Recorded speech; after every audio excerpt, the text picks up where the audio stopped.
Hey, it's Entheojinn, and welcome back to Stratejinn, our look back at some of the greatest and not so greatest strategy games in recent memory.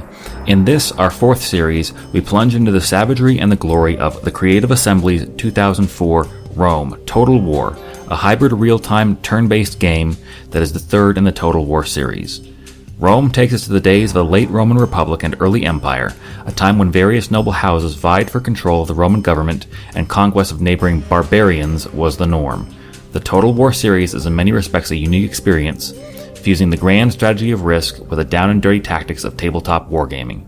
At the highest level, the player can strengthen their economy and military, engage in diplomacy with adversarial powers, and politic for the right to be the emperor. Then, when all the pieces are in place, the player drops down to the level of the battlefield commander, controlling at times thousands of individual computer-generated troops in bloody, occasionally hours-long battles, where tactics, initiative, and luck are the watchword.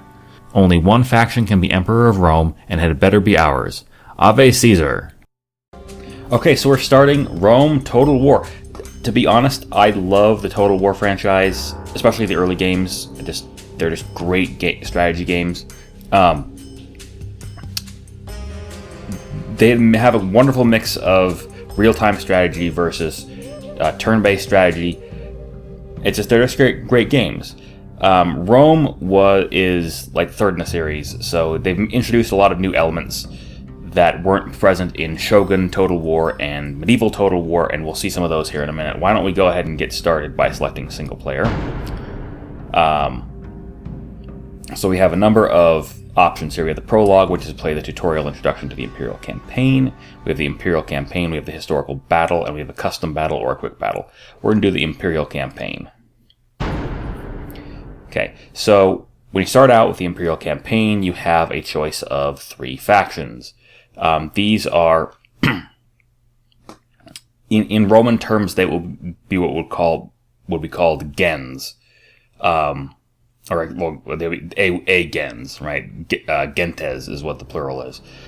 I'm a huge history nerd. I love history, so expect to see a lot of talk about historical stuff. I'm not a huge expert on the Roman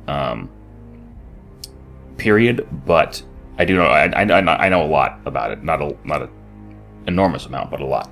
So I'm going to do no advice because I'll do all the talking. Medium difficulty is fine. Battle difficulty, medium difficulty. We got a couple options. We can do arcade style battles here. Manage all settlements. Follow AI characters and no battle time limit.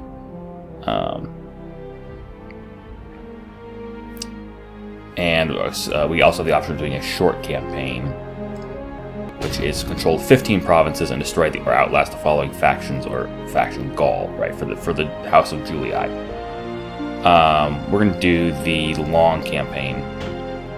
So our three factions are, we have the House of Julii, the House of Brutii, and the House of Scipii. Now, Brutii and Scipii are, Brutii is incorrect pluralization. It should be Brutii.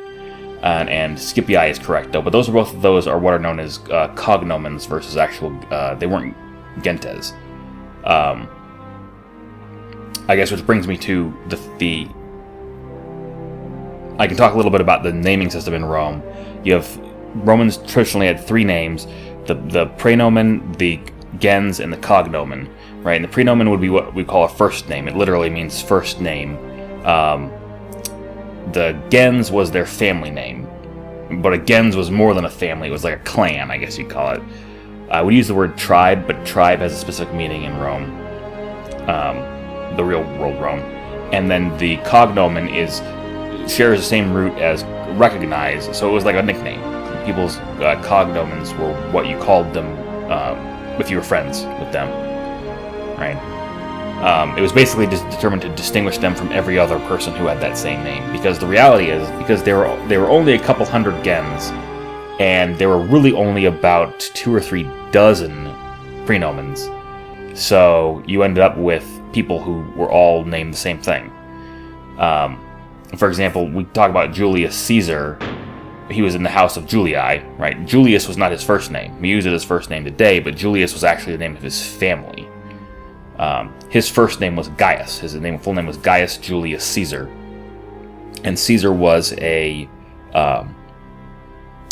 cognomen. It was a nickname. Right. And then Brutii is actually they're referring to the Brutus, right, of the Et tu Brute fame. His actual name was Marcus Junius Brutus. Brutus being his cognomen, so it was a nickname. Anyway, so let's read these little descriptions of each of the factions. The House of Julius 270 BC. Oh, incidentally, this covers the period in Roman history known as the Republican period, and part of the Principate. We tend to think of the Roman Empire as being headed up by an emperor, but in fact, that term, emperor, was used very late in Roman history. The Rome had an empire even during the days when it was a republic, in the sense that it had a number of other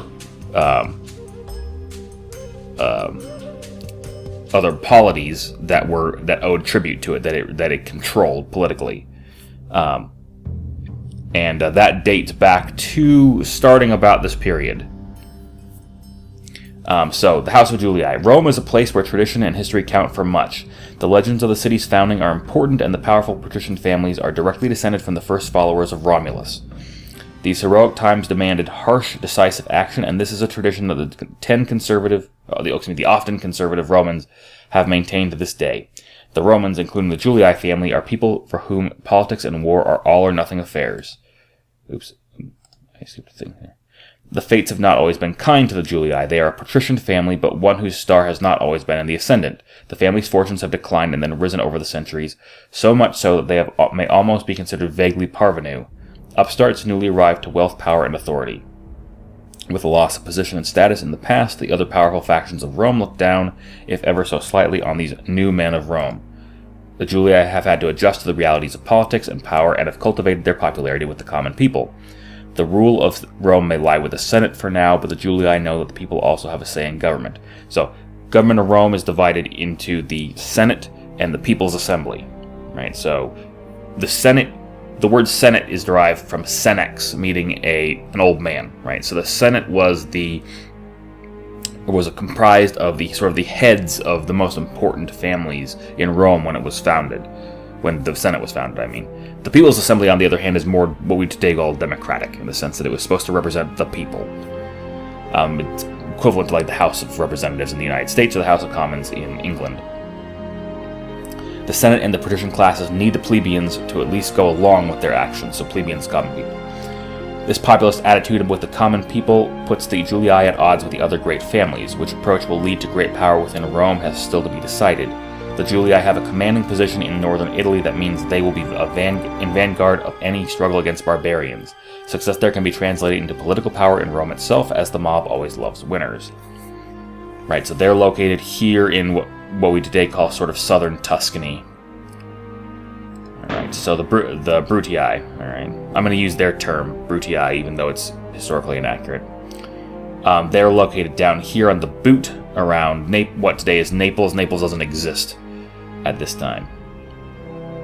The founding of Rome is shrouded in legend. Legend has it, for example, that the Romans can trace their ancestry back to Aeneas, the hero who escaped from the sack of Troy. The founding of Rome also involves violence and murder.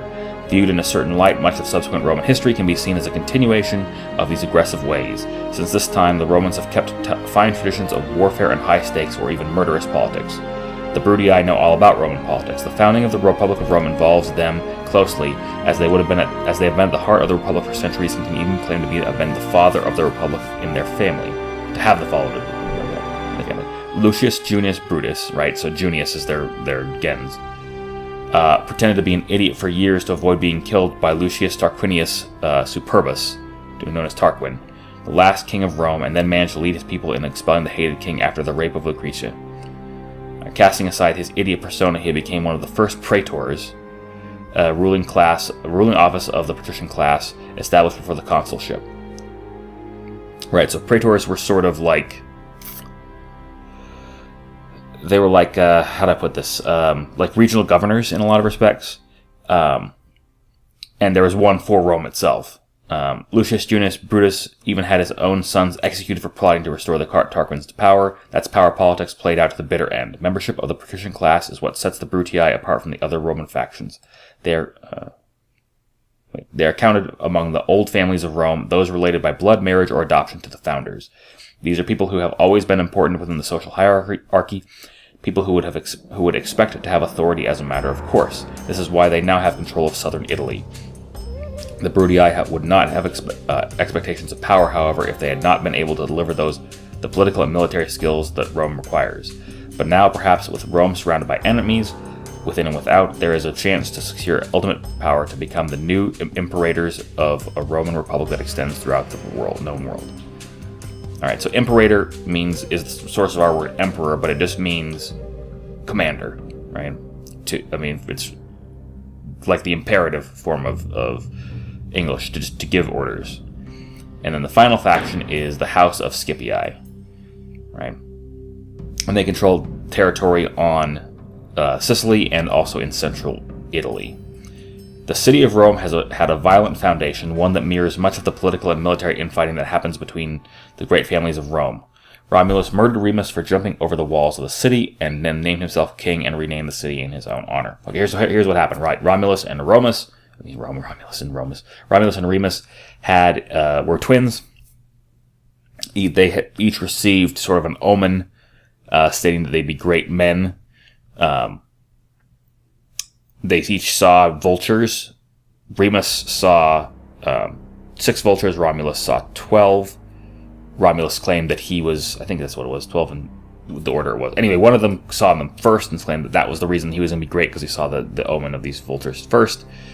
The other one saw that second, but saw more, and claimed that was the reason he was going to be great. Anyway, Romulus murdered Remus because when Romulus was out laying out the boundaries of his walls, Remus sort of symbolically jumped over the walls, indicating that he would be an aggressor towards the new city that Romulus was building in the future, and so Romulus killed him.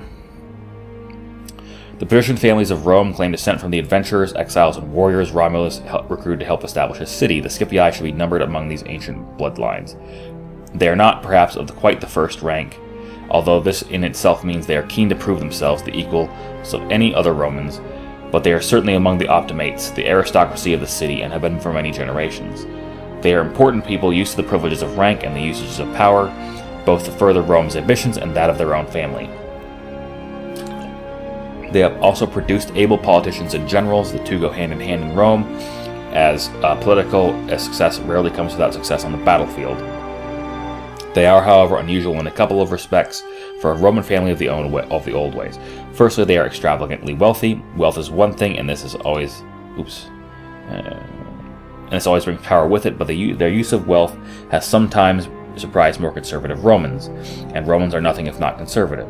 The Scipii also have a taste for Greek learning and culture, something that surprises and concerns the conservative elements. Nevertheless, despite these un-Roman ways, the Scipii have their political skills and military competence to make their family greatest in Rome and possibly the rulers of the known world. They may only directly control a couple of provinces in Italy and Sicily, but their ambitions are boundless and realistic. And they're most famous for Scipio Africanus, who defeated the Carthaginians outside the city of Tunis, what's today Tunis, in the Punic Wars. We're going to be the Julii, I think, so we're going to do that. And I'm just going to leave the regular choices aside from them changing it to no advice. So go ahead and we'll start the campaign. And we get a little cutscene. Gods. I hate Gauls. My grandfather hated them too. Even before they put out his eyes. Oh, well. Did you think I'd be out here on the frontier without good reason? Yes. Why does he sound Irish? Rome needs a strong frontier. No! Rome doesn't need unwashed barbarians at her gates. So, that's why I'm here.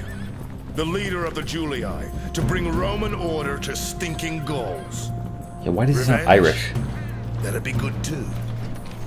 This war against the Gauls won't last long. And when it's done, I've got plans. Big plans. This is all about power. Power in Rome. Going down that road means dealing with all my rivals. The Senate, the Greeks, those Carthaginian elephant riders. The Scipii and the Brutii families, too. And it's got accents all over the place. The man who controls Rome rules the world. And one day, I will be emperor. Well, the title didn't even exist at this time, so don't start now, game. Alright, so the Spartans do not ask how many, but where they are. Aegis II of Sparta. Okay, so we're going to get started here. Alright, so what's going to happen is throughout the game you're going to get assigned missions by the Senate. They'll pop up here as little alerts on the the left-hand side of the screen. So Senate mission assigned, take settlement, Segesta. Time limit, we have 10 turns.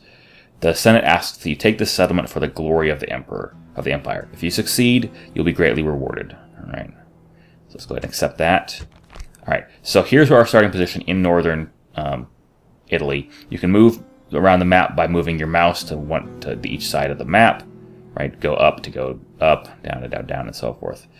You can the scroll map button on the mouse allows you to scroll in or out to get a closer look at the things.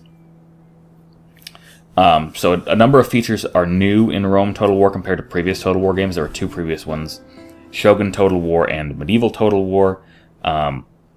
One is that we now have realistic terrain. We also have these the characters are now pre-rendered 3D rather than being pre-rendered sprites. So we have 2 cities. We have the city of Iridium and Ariminum. As we can see, we've given some little details on the bottom of each one's little name tag there. We've got how much money it's producing.